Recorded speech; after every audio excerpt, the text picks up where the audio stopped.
Look, I'm gonna be a little petty today. I'm gonna be a little petty. I'm gonna be a little petty. Then I'm gonna stop. Then I'm gonna stop. What's going on, good people? Ravens, Titans. Quick thoughts. I think this sums up the game and how it went for the Ravens. Very interesting game. Very good game. I thought this was a very good game. A very enjoyable game. Um, I thought it was a very enjoyable game. I enjoyed it. Um, man, I mean, and good to see a bounce back from going down early. To we'll talk about all that here in a little bit. Nice to see Lamar changing the narrative out here with the can't come from behind, with the can't win a playoff game, can't win this a playoff game in this style of play, and stuff like that. I mean, they're gonna come up with something new. They got to. Uh, y'all know how it is. If anybody's a Ravens fan out here, y'all know how it is. Or any quarterback that gets scrutinized, Browns fan, some of these other quarterbacks out here, probably Bills fan too. I mean, Bills season's been going so well, they really ain't had nothing to complain about this season. But you know how they are, even with Josh Allen. But nonetheless, definitely a good bounce back game, I think, for the Ravens on yesterday against the Tennessee Titans. I wanted to wait to put this out, this quick thoughts out, because I wanted to see who the Ravens were playing in the next round, because it really was up in the air with the Browns and Steelers game coming up, and of course the Browns. I don't know if they shocked the world per se. I think they shocked Steelers fans a little bit. I think they shocked, especially some of the more toxic Steelers fans, the more toxic Steelers fans that are kind of that don't look at the records and just follow the team. So, there was we're 11-0, we're still 11-1 type fans. But we'll talk more about that a little later. To this Ravens Titans matchup, man, did this team show up after all the talk? Can they stop Derrick Henry? That was the talk of the town. The Titans got their number. That was the talk of the town, and then of course they beat us earlier in the year. So everybody's, ironically enough, we were still favored in this game, even though they beaten us the last two times, and they came in as the higher seed and a division winner and hosted this game. But even at that, it still felt like in a way the Ravens were kind of underdogs coming in, because the Titans had done a pretty good job, and the last couple times Derrick Henry, so the first game he just ran all over us. The second game, he got hot in the second half, and then this game the defense, I mean, I can't credit them enough. Did a fabulous job against Derrick Henry. I love all the work that they put in against Derrick Henry. It's funny because Eric DeCosta brought in a lot of different weapons on defense, basically for his game. I mean, for a lot of other games too, but it was a lot of it was for this game too, because they felt like they got bullied last year, and in a way they did. They got bullied at their own game, ironically enough, last year, and played terribly at that. But let's jump right into it. First off, let's just go ahead and stick with the defense, because they played wonderfully, I thought. The first two possessions was a little iffy, especially that first possession, or that the touchdown scoring possession. I can't remember if that was the first one or the second one. I think that was the very first possession that the Titans had. But AJ Brown was doing his work. He made a couple of really good catches, and then he had a push off in the end zone that should have been offensive pass interference. But whatever, they didn't call it. So I mean, that put the Ravens down 7-0 to start the game. And then I think that was when Lamar came back and threw the pick, which was just a missed throw. We'll talk more about that here in a minute. But like we said, just seemed like a missed throw. But defensively, they played very well. A lot of people are still a little concerned about the pass rush. And to me, when I look at the pass rush, it's like it's right there. It's like we talked about it with the Ravens team all year long. It's like they're right there, and not just offensively, but defensively too. And that we've been talking about that week after week after week during these quick thoughts, during the predictions, during all these things. We've been talking about how they're literally right there, like they're right there, and that goes back to the pass rush now. The pass rush is right there. It's not like they're not getting pressure. It's not like they're not forcing bad throws. They're just not getting the sack numbers. And I think some of that is their inability to keep contained, because we've seen it against in the Chiefs game, which of course the team's a lot different from that team. But we've seen it in the Chiefs game where they kind of go full throttle for the quarterback, but nobody keeps contained to make sure that they can't extend the play. And we saw it a couple of times with Ryan Tannehill. Ryan Tannehill was able to kind of scoot out the pocket a little bit, evade a rusher, maybe one, maybe two, and then he was able to hit the tight end or hit A.J. Brown or hit Corey Davis or whatever. And I think that's one of the things I want to see some improvement on, throughout the rest of these playoffs. If the Ravens want to advance, I think they got to find a way to get some more sacks. And that could just be based off of just, like I said before, keep contained, and force them into a spot where they can't get out of the sack, because I think that's what's missing. I think that's where the issue lies. Is it's not that they're not getting pressure, because they're right there. We talked about Unique doesn't have a lot of sacks, but he has a lot of QB pressures.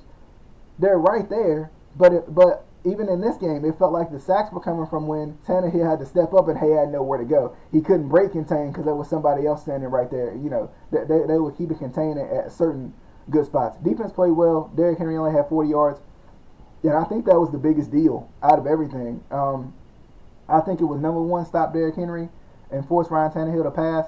And number two, stay disciplined. And this was one of the best discipline efforts I saw from Baltimore probably all year long, because the Titans are so good at running those almost like those twin type plays, like those plays where this play action play looks just like this run play. They're so good at that. They're so good at the play action looking just like my run I just gave to Derrick Henry and beating you down the field.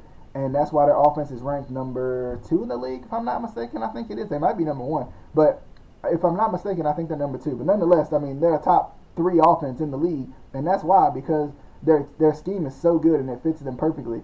And the Ravens did such a good job of staying disciplined not tonight, but Sunday night or Sunday afternoon. Anyway, they did a good job of staying disciplined. They were where they needed to be.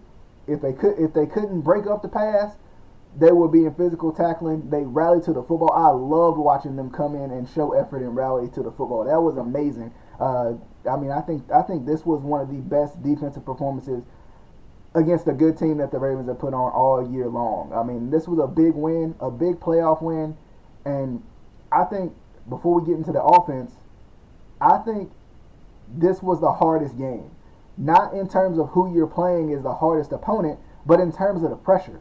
There was so much pressure on Lamar Jackson. Oh, you never won a playoff game. You won't win a playoff game. You go down 10-0. Oh, 0-3, 0-3, 0-3. It looks bad. It looks like, oh my goodness, it's going to be the same way. And then he answered the bell. And then for the defense, you can't stop Derrick Henry. Ryan Tannehill dotted you up last time. The last 2 times he dotted you up when he needed passes. He made the passes. Blah blah blah blah blah. And the defense stepped up. And that's what I love about it, because they really came out here and answered the bell, especially on the defensive end. And to the offensive end, I thought it was good. It wasn't great. It wasn't perfect. But I thought it was good. Starting out, what happened on the first possession? Was that the one they went? Did they go 3 and out on the first? I don't think they went 3 and out, but I know Mark Andrews dropped the ball on 3rd down. It's like 3rd and 4. Hollywood threw it to him. Lamar threw it to him across the middle, and he just dropped it. And he had another drop a little bit later. A lot of people said it could have been a pick, but it was in there. It could have been a better throw, but it was a catch that Mark Andrews can make. He was in position to make the catch. He just didn't make it. And it was a tough catch. You give him the benefit of the doubt. He's relatively good in big games. He can be a little shaky, but I think he's growing. He's getting better. But at the same time, I think offensively, besides the pick, that was the worst of it. The pick was the worst of it. And not only was the pick, the pick was a bad throw on Lamar's end. He was supposed to lead the receiver outside. He left the ball inside. I don't know why I keep thinking Duvernay, but Boykin didn't get a chance to really adjust to it to try to make any sort of play on it, knock it out or something like that to prevent the interception. But, after that, the Titans go up 10-0 after the pick, and it's looking pretty rough. But I love the poise of the offense and the poise of Greg Roman, the poise of Lamar Jackson, and the poise of everybody really on that offensive unit. If you're gonna get down in games, like everybody knows that. Like that was another narrative that I never really felt was true. Because, let's be honest, the Ravens are not really down that often to be able to say they can't play from behind. We don't know if they can play from behind because they're never behind. So you can't take the few times that they're behind and they lose as indications that they can't play from behind when they're never behind. They're always leading. But nonetheless, this was huge because it's Lamar in the playoffs. It's the pressure of the playoffs. You're now 2 possessions. And 2 possessions early, you could have easily just folded over and been like, "Yep, 0-3. I'm just gonna be done." But the heart of this team, it's just so different, man. I don't know what it is about this team, but they just feel different this year.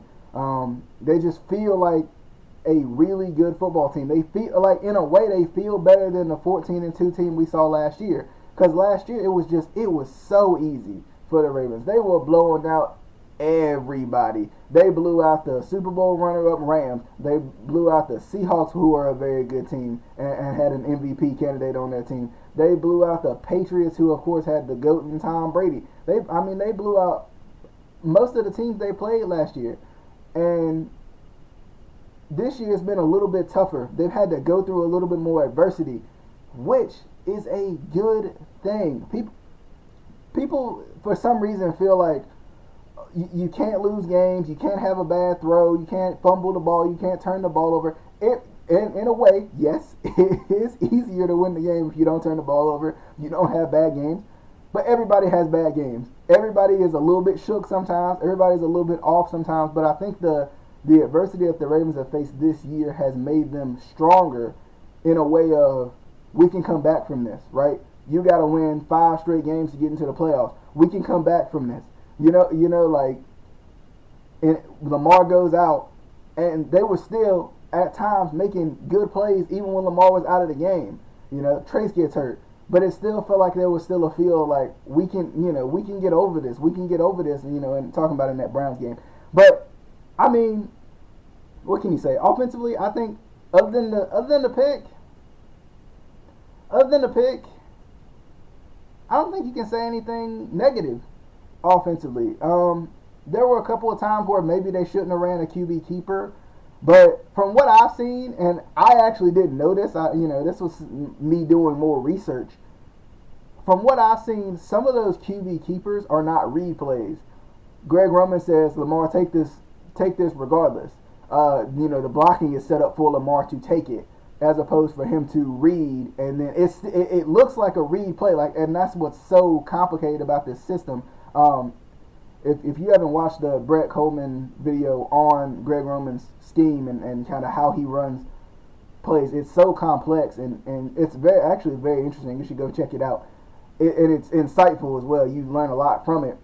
Because I've always felt like they were always read plays. I always felt like that a lot of these were read. It was based on Lamar doing the right read.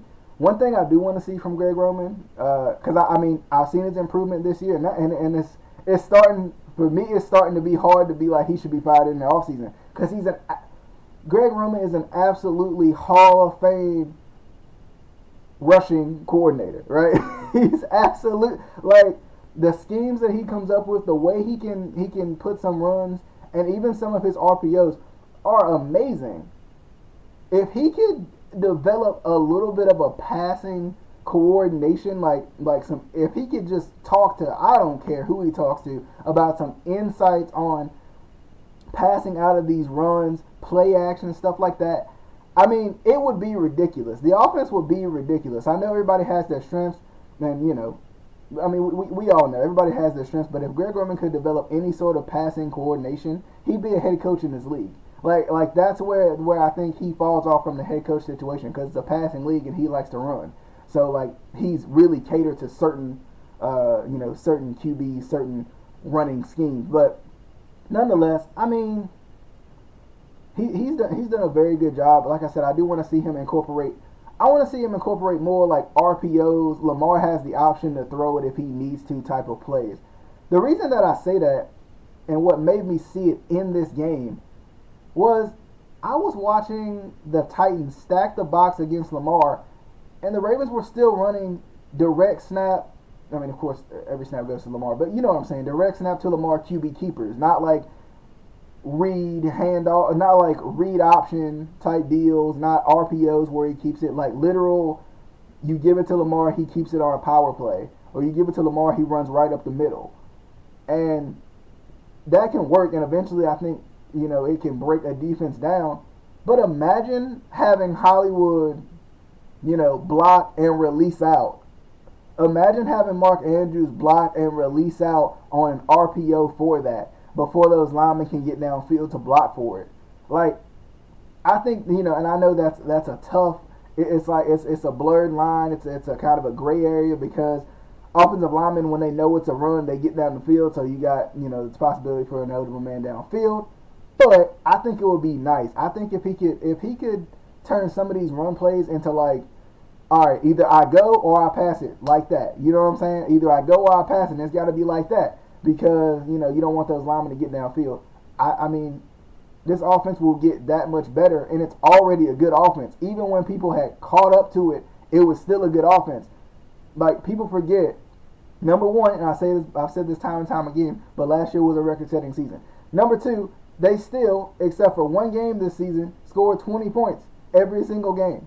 Except for the Patriots game. That's the only game they didn't score 20 points. And that and before the Patriots game, that was a record that they had broken from the Broncos, I think, when Peyton Manning was there. So I mean, the offense is still chugging along. They're still moving. It's just the efficiency of it, and the execution of everything that's gonna be huge.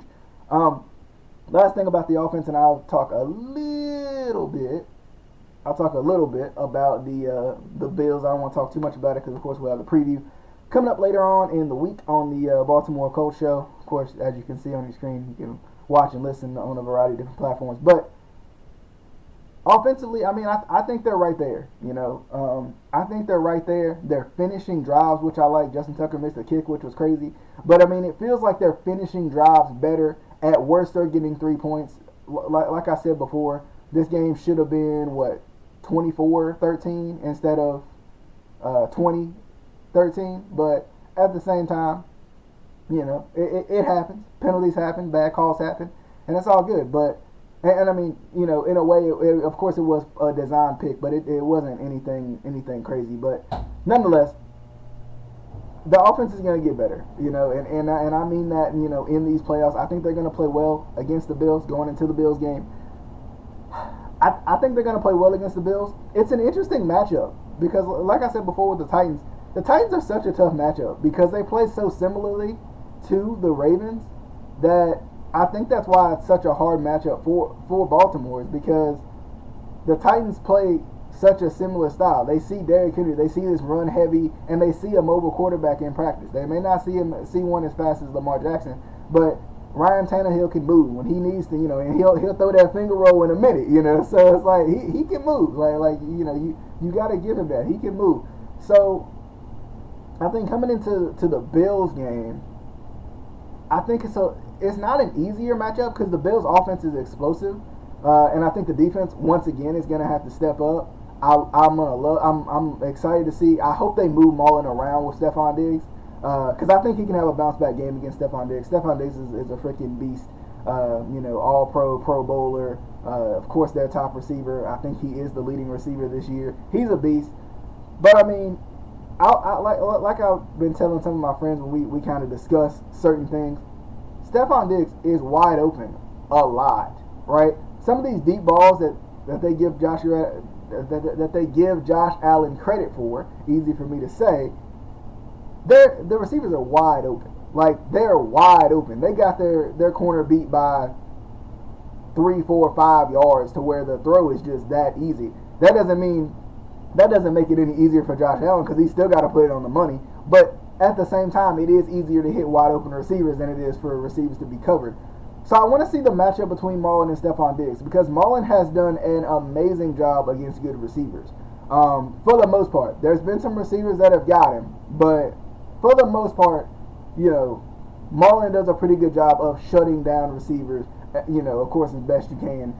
Given how good some of these receivers are. I'm gonna be excited to see what he can do against Stephon Diggs. And if they don't want to make him travel with them, they can always send him over to Marcus. I would rather them not. maybe put Jimmy out there on him. The only reason I don't want Marcus on him, even though I think Marcus can probably frustrate him and make him upset, the only reason I don't want Marcus on him is because, like we talked about before, Marcus is so aggressive sometimes that it hurts him. And Chuck Clark is not the greatest in coverage behind him. So I wish can they switch and put Deshaun Elliott, because I think Deshaun Elliott is more like the weighted out type safety. Chuck Clark in coverage is a little suspect. Deshaun Elliott, fortunately for him, doesn't have to be in coverage as much. I guess Chuck Clark gets exposed a little bit more because he's in coverage more. But nonetheless, I would be intrigued too, because they had done this a little bit more early on in the season. I would be intrigued to see if they put Anthony Averett out there.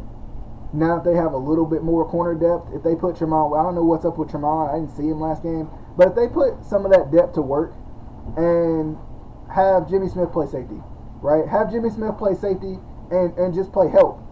Just be a help side safety, and then I think that would be huge. If Jimmy Smith can be any sort of help, and maybe even allow him to blitz a little bit more or something like that, I think that would be good too, because I think Jimmy in coverage is pretty amazing. I mean, he's had some off days this year, but he's been hurt a lot of the year. But I think Jimmy in coverage, I think he's huge in coverage. And if they can get Tremont back this week, put Anthony Averett out there and let him work, because I think Anthony Averett has definitely gotten back, gotten better, throughout the season. Put him out there, let him work, and let's see what they got. And I want them to throw everything they got at Stephon Diggs, because I'm worried about everybody else. Like, I'm worried about the John Browns of the world and Cole Beasley. But I think first things first, stop Stephon Diggs, because let's be honest, when you look at the Ravens played, and this is my last point because I'm getting away from the quickness of the video here, but when you look at last year against the Bills, there was no Stephon Diggs. So it was Cole Beasley, John Brown. I don't remember some of the other receivers, but those are the main two: Cole Beasley and John Brown, right? And Stephon Diggs has brought that physicality, kind of that little bit more of a physical receiver, whereas Cole Beasley's kind of the slot. He's still a little grimy. Don't get me wrong. He's still that grimy in the slot receiver too. But Stephon Diggs has brought that physical out. I can play on the outside presence, but at the same time, if you need me to line up inside, I can do that too. And then they got some burners, especially with John Brown. So it's like, I see some things. I think if you can take Stephon Diggs out of the game, easier said than done. I get that. Take Stephon Diggs out of the game, and let's see what Cole Beasley and John Brown can do. I think that's the best bet. Because on one hand, I'm worried about Josh Allen as a runner, but Josh Allen is big and physical, not necessarily fast. Right? He's fast. Don't get me wrong. And I'm not saying he's not fast. I'm saying he's more of a big physical quarterback that's gonna run at you more than he is a speed gonna juke you out of your shoes type person. So if you can, I'm not terribly worried about the run game for the Bills. I'm more so worried about Stephon Diggs. Contain Stephon Diggs and make them somewhat one-dimensional, or make them have to use them other receivers, and let's see what happens. But nonetheless, definitely hope you guys enjoyed the quick thoughts here. Had to do it a little bit differently. Couldn't do the quick way today, but I mean, you gotta do what you gotta do. You gotta do what you gotta do. But couldn't do the little quick the quick thoughts today. But nonetheless, I mean, what can you say? Things happen. My internet acting crazy, so hopefully I can get this up for you guys and you guys will enjoy it. But nonetheless, man, what can you say? Good win from the Ravens. I'm excited about the Bills game this week. I'm kind of happy that I don't have to wait till Sunday to watch it, because that was a little bit frustrating, having to wait all the way to Sunday, watching all of these games on Saturday and then having to wait till Sunday. But nonetheless, I'm excited though. We get the night game on Saturday. It should be fun, man. Should be fun. Want to see what everybody's got in store, and I definitely want to see what these these teams on the bye, got in store as well. But we got picks coming up sometime in the near future, so just be on the lookout for it. There'll probably be an announcement somewhere out there for it as well. So just be on the lookout, and of course you can always give your picks and let us know what you think and whatnot. But nonetheless, we'll see you guys on whatever the next video may be. Till next time.